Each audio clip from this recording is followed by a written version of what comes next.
Hi class. Our topic for today is showing versus telling. And the last two lectures that you've watched and listened to had to do with the methods for remembering and the methods for observing. And I briefly touched upon showing versus telling a little bit, and also talked about how to shape your story using a storyboard. And so this brief lecture will go hand in hand with those others in helping you understand how to shape your story. So essentially what we're looking at here is how do you create scenes that show the reader events, your reader events, versus explaining the events to them and telling them what they mean. So basically what we mean by showing scenes is that you're going to take your story and you're going to shape it in a way that might be shaped like, say, a short story or a novel, except that what you're going to be doing is you're going to be telling a true story about your life. So essentially what you're doing is creating nonfiction using descriptive and sensory detail with a purpose. So obviously diction is going to be really important here, because what you want to do is you want to create scenes that are open to interpretation by your reader. You don't want to be didactic and explain to them what something means or why it should matter to them. In other words, you don't want to preach to them and tell them what they're supposed to think. What you want to do is you want to create a scene or a series of scenes that are open to an interpretation, and the key to doing that is the specific diction that you're using. The specific word choices are going to be what creates the tone of the piece. So in other words, if you think back to the story I told you about my dog Smokey, there were specific scenes where I said, okay, this would be a very positive scene here. If you think back to that Christmas when I first got him, obviously that would be a positive emotion that I would want to create in my reader. And then the opposite of that would obviously be when I found him on the road when he had been hit by a car. That would be, a negative emotion that I'd want them to feel. I'd want them to feel my pain. So I have to create a scene using specific word choices that are going to give that particular scene an emotive feeling within my reader. Because you have to remember that what you want to do is when a reader reads your story, you want them to walk in your shoes. You want them to see things as you did, experience those things as you did, and to feel the same things. So the way that you're going to create that is by the specific word choices that you're doing. You also want to create multiple layers of meaning. So those word choices are very important. In other words, you might want to choose a word that could have multiple possible meanings, but might lead readers in a particular direction. And I'll give you some examples of that in a moment. But essentially, you want these particular words to have multiple meanings, multiple possible interpretive meanings by your reader. And we'll talk about some examples in a moment as well. So essentially what you're going to do in this story, instead of stopping and explaining to your reader what everything means or why everything is important, you're going to describe the setting. You're going to talk about and describe the actions that people take, and you're going to describe their body language. That's it. You would never stop and explain to your reader what something means or why it's important. You're also going to use dialogue and allow the characters to speak for themselves. In other words, instead of telling the reader what the characters think and are feeling, just allow the reader to speak for themselves using their own words in the way that they would speak for themselves, in the type of language that they would use themselves, in the type of dialect that they would use for themselves. So if you think back to the last lecture where we were talking about storyboards, I also mentioned to you that one way you can think of this is imagine that you're in a darkened theater with a blind man, and this blind man is sitting beside you. On the screen in front of both of you, there is this event from your life that you've chosen to write about. So what you're going to do as the writer in your essay, in your story that you're going to write, is imagine that you're turning to that blind man and describe to him what you see on that screen, but only describe setting and in just enough detail that the blind man can imagine for himself what it looks like. Describe the actions that people are taking on the screen, the things that they're doing, and describe their body language when they do these things. So each of those things is going to give the reader an idea about what might be going on, but what you're not doing as the writer is you're not telling them what to think about it, and you're not telling them what it means. So what is summarizing and telling? Well, summarizing and telling is explaining to them what it means and telling them what to think about it. So for instance, if you go back to that analogy of the darkened theater and the blind man sitting beside you, what you would never ever do is turn to the blind man and tell him what you are seeing on the screen means, and not give him an opportunity to decide for himself what it means. So summarizing and telling is summarizing the thoughts and the actions without descriptive detail, and it's explaining and summarizing the significance of a passage or a scene without allowing the reader to interpret it for themselves. So let's look at a specific example of that.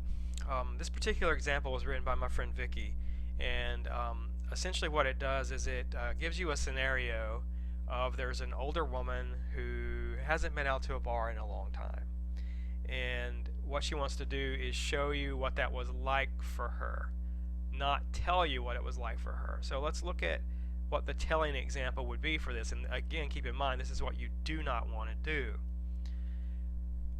In the telling example, she has, "My friend took me to a bar for the first time in 15 years. It was a nightclub where they played old disco music from my youth. I felt uncomfortable and unsure." Well, that doesn't really allow you as the reader to walk in her shoes, to see things through her eyes, to sense things as she did that evening when she went out for the first time in 15 years. It also doesn't allow you to see in what specific ways she was uncomfortable and unsure, and what that might mean in the context of a scene. So that is what you don't want to do. What you do want to do is what she's done here at the bottom of this example, and create a scene that shows the events, it describes the thoughts and actions by giving specific details, and more importantly, leaving it open-ended for the reader to decide what it means. So again, this is the same scenario as the one that we looked at the top of the page here, but now we have a scene that shows these events rather than tells what they mean. So let's look at this. So again, imagine that there's an older woman.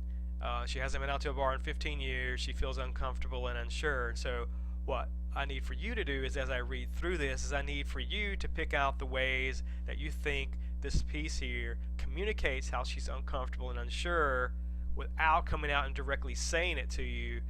And what are some ways also that this piece communicates to you that this individual, this speaker, hasn't been out in a really, really long time, without the writer just coming out and saying, hey, she hasn't been out in 15 years. Okay? So let's just read through it. We arrived at Bell Bottoms at 10:30 p.m. Cindy said that timing was everything.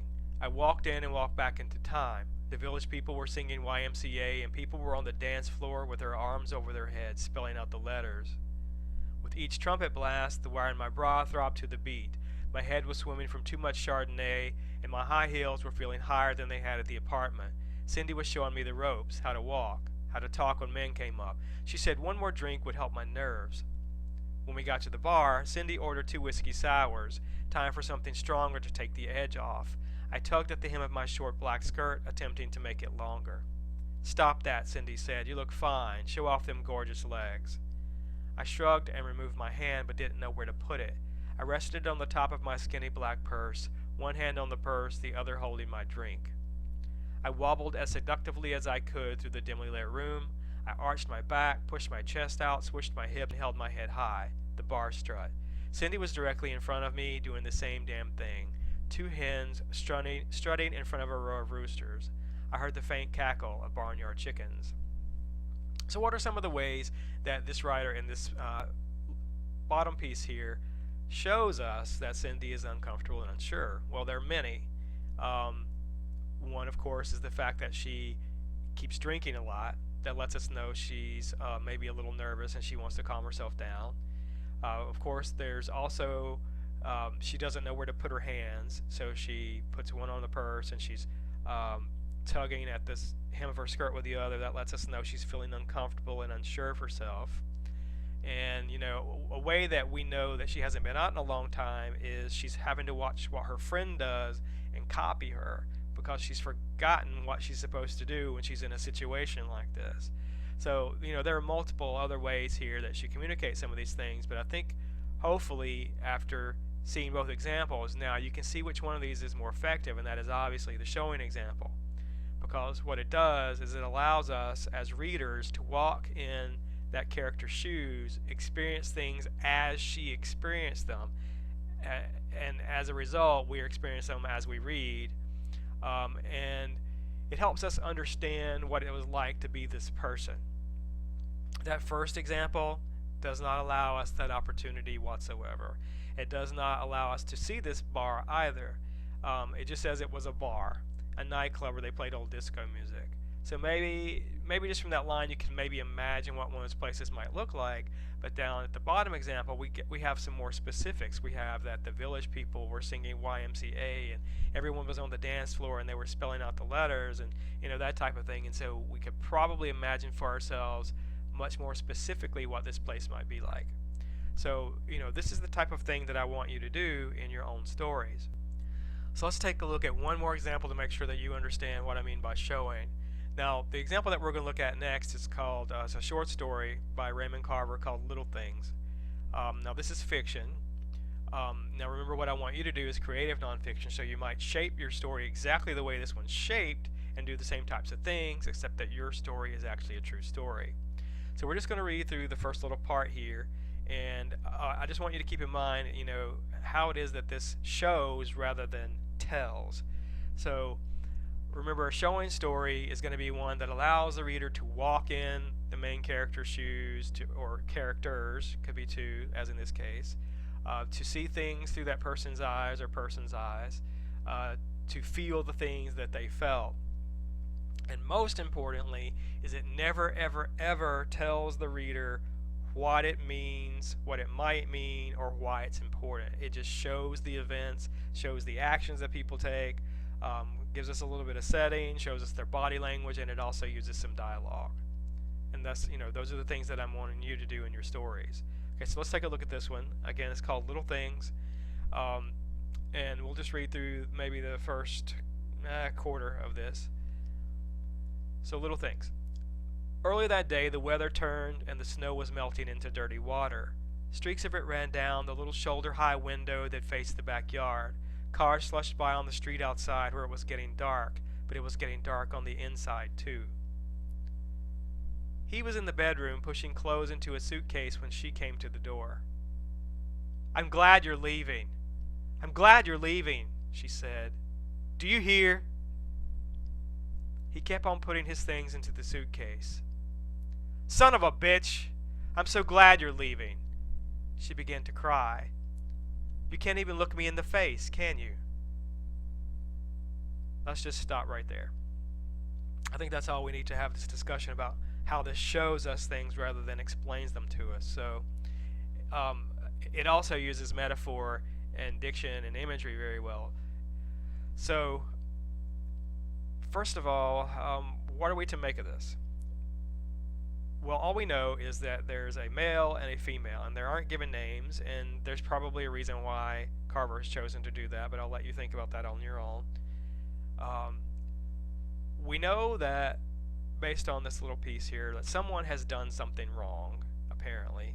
We know that the male is in the bedroom, he's pushing his clothes into a suitcase, and the fact that we're told he's pushing them into the suitcase lets us know that someone is angry.